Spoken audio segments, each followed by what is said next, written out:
പ്രശസ്ത സംവിധായക മേഘ്ന ഗുൽസാറിന്റെ അടുത്ത ചിത്രം പ്രഖ്യാപിച്ചിരിക്കുകയാണ്. പൃഥ്വിരാജ് സുകുമാരനും ബോളിവുഡ് നടി കരീന കപൂറുമാണ് ചിത്രത്തിൽ പ്രധാന വേഷത്തിലെത്തുന്നത്.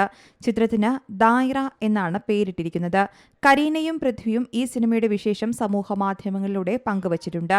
ഹിന്ദി സിനിമയിൽ 25 വർഷങ്ങൾ ആഘോഷിക്കുന്ന വേളയിൽ മേഘ്ന ഗുൽസാറിനൊപ്പം അടുത്ത ചിത്രം പ്രഖ്യാപിക്കുന്നതിൽ അതിയായ സന്തോഷമുണ്ട്. തൽവാർ മുതൽ റാസി വരെയുള്ള അവരുടെ സിനിമകൾ ഞാൻ ഏറെ ഇഷ്ടത്തോടെയാണ് നോക്കിക്കണ്ടത്. പ്രതിഭാധനനായ പൃഥ്വിരാജിനൊപ്പം സഹകരിക്കാനുള്ള അവസരവും ഒരു ഹൈലൈറ്റാണെന്നും കരീന കപൂർ കുറിച്ചു.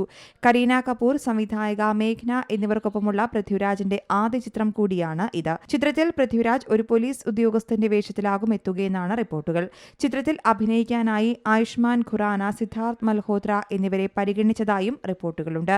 അതേസമയം നോബഡി എന്ന ചിത്രവും പൃഥ്വിരാജിന്റേതായി അണിയറയിൽ ഒരുങ്ങുകയാണ്. മമ്മൂട്ടി ചിത്രം റോഷാക്കിനു ശേഷം നിസാം ബഷീർ സംവിധാനം ചെയ്ത ചിത്രത്തിൽ പാർവതി തിരുവോത്താണ് നായികയായി എത്തുന്നത്. ഇരുവരെയും കൂടാതെ അശോകൻ, മധുപാൽ, ഹക്കീം ഷാജഹാൻ തുടങ്ങിയവരാണ് സിനിമയിലെ മറ്റു വേഷങ്ങളിൽ എത്തുക. News desk, Zee Malayalam news.